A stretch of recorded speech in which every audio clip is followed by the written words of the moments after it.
Assalamualaikum, ini adalah video bagian 3. Jadi diharap untuk nonton video part 1 dan part 2-nya dulu ya. Enjoy! Atas penunjukan Sultan Demak pada 1526, Maulana Hasanuddin diangkat sebagai Adipati Banten. Pada 1552, Banten diubah menjadi kerajaan bawahan atau vasal, semacam negara bagian dari Demak. Maulana Hasanuddin sebagai pemimpinnya. Selain mulai membangun benteng pertahanan di Banten, Maulana Hasanuddin juga melanjutkan perluasan kekuasaan ke daerah penghasil lada di Lampung. Ia berperan dalam penyebaran Islam di kawasan tersebut. Seiring kemunduran Demak, terutama setelah meninggalnya Trenggana, Banten yang sebelumnya vasal Demak melepaskan diri dan menjadi kesultanan yang mandiri. Kota Serowosan didirikan sebagai ibu kota atas petunjuk Syarif Hidayatullah dan Maulana Hasanuddin sebagai sultan pertama. Memerintah pada tahun 1552 sampai dengan tahun 1570. Kendati demikian, Fathahilah tetap dianggap sebagai peletak dasar Kesultanan Banten. Setelah menjadi kerajaan mandiri, penguasanya menggunakan gelar sultan. Sementara dalam lingkaran istana terdapat gelar Pangeran Ratu, Pangeran Adipati, Pangeran Gusti, dan Pangeran Anom yang disandang oleh para pewaris. Pada sistem pemerintahan Banten terdapat seseorang dengan gelar Mangkubumi, Kadi, Patih, serta Syah Bandar dengan perannya masing-masing dalam administrasi pemerintahan. Adapun pada masyarakat Banten terdapat kelompok bangsawan yang bergelar Tubagus, Ratu atau Syayid.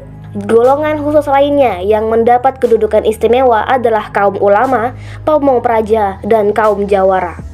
Maulana Hasanuddin berandil besar dalam meletakkan fondasi Islam di Nusantara. Hal ini dibuktikan dengan berbagai bangunan masjid dan sarana-sarana pendidikan Islam, seperti pesantren. Ia juga dikenal sebagai sultan yang secara berkala mengirim mubalik ke berbagai daerah yang telah dikuasainya. Penyebar luasan Islam dan pembangunan Banten itu dilanjutkan oleh para penerusnya. Pada masa jayanya, wilayah kekuasaan Kesultanan Banten meliputi Serang, Pandeglang, Lebak, dan Tangerang. Maulana Yusuf, putra dari Maulana Hasanuddin, naik tahta pada tahun 1570, memerintah pada tahun 1570 sampai dengan 1580. Ia melanjutkan ekspansi Banten ke kawasan pedalaman Sunda dengan menaklukkan Pakuan Pajajaran tahun 1579. Islam pun masuk ke wilayah pedalaman tersebut. Namun tidak semua orang Pajajaran bersedia masuk Islam. Mereka yang tidak bersedia menyingkir ke wilayah Banten bagian selatan. Banyak orang menganggap suku Baduy sebagai keturunan mereka. Suku Baduy ini masih memeluk agama Pasundan atau Sunda Wiwitan, yaitu agama nenek moyang mereka hasil akulturasi antara agama Hindu dan kepercayaan orang asli Sunda. Maulana Yusuf digantikan oleh Maulana Muhammad, memerintah pada tahun 1580 sampai dengan 1596. Karena usianya masih sangat muda, pemerintahan dijalankan oleh semacam dewan yang terdiri atas badan pengadilan dan 4 orang menteri. Ketika sudah dewasa, Maulana Muhammad memimpin sendiri pasukannya untuk menyerang Palembang, daerah penghasil lada. Serangan ini gagal, bahkan Maulana Muhammad sendiri tewas dalam pertempuran itu. Pada akhir masa pemerintahannya, kapal dagang berbendera Belanda yang dipimpin oleh Cornelis de Houtman untuk pertama kalinya berlabuh di Banten pada tahun 1596. Maulana Muhammad digantikan oleh putranya Pangeran Ratu, memerintah pada tahun 1596 sampai dengan 1651. Sultan ini dikenal karena melakukan hubungan diplomasi dengan negara-negara lain, termasuk Raja Inggris James I pada tahun 1605 dan tahun 1629 dengan Charles I. Pangeran Ratu digantikan oleh Sultan Ageng Tirtayasa, memerintah tahun 1651 sampai dengan 1692. Pada masa pemerintahannya, Banten mengalami masa kejayaan. Sebagai kesultanan maritim, Banten semakin mengandalkan dan mengembangkan perdagangan.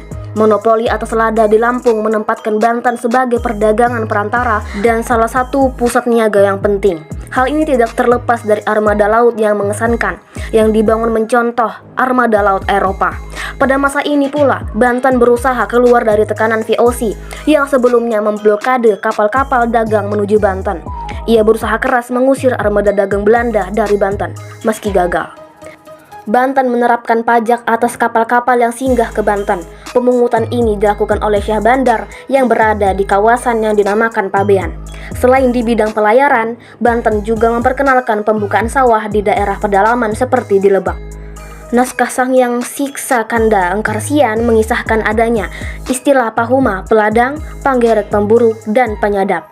Ketiga istilah ini jelas mengacu pada sistem ladang, begitu juga dengan nama peralatannya seperti kujang, patik, baliung, koret, dan sadap. Pada masa Sultan Ageng pula pekerjaan pengairan besar dilakukan untuk menunjang pertanian.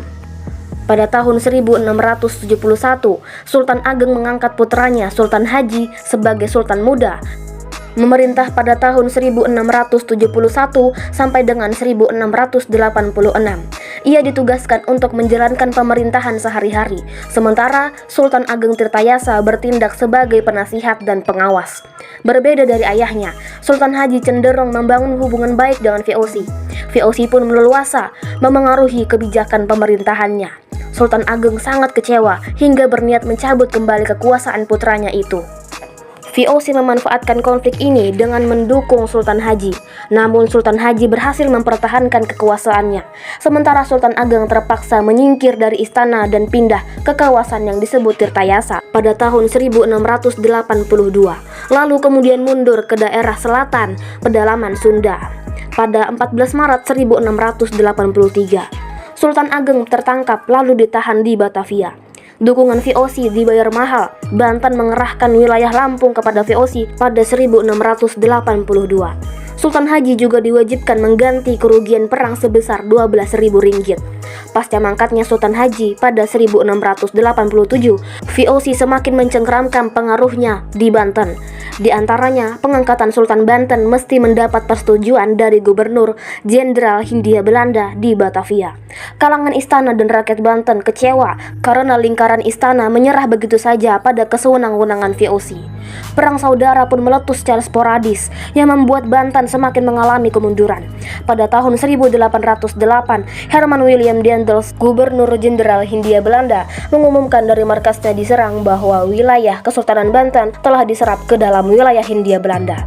Kesultanan Banten resmi dihapuskan pada tahun 1813 oleh pemerintah kolonial Inggris. Pada tahun itu, Sultan Muhammad bin Muhammad Muhyiddin Zainus Salihin dilucuti dan dipaksa turun tahta oleh Thomas Stamford Raffles. Peristiwa ini merupakan pukulan pamungkas yang mengakhiri riwayat Kesultanan Banten. Islam menjadi pilar kesultanan. Para ulama berpengaruh besar dalam kehidupan masyarakat.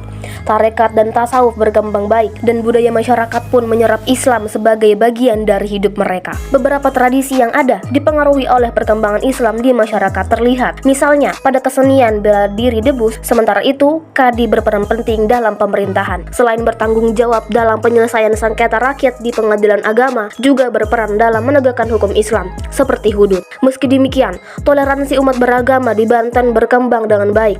Komunitas tertentu memperkenankan membangun sarana peribadatan. Sekitar tahun 1673 misalnya, telah berdiri beberapa kelenteng di kawasan sekitar pelabuhan Banten.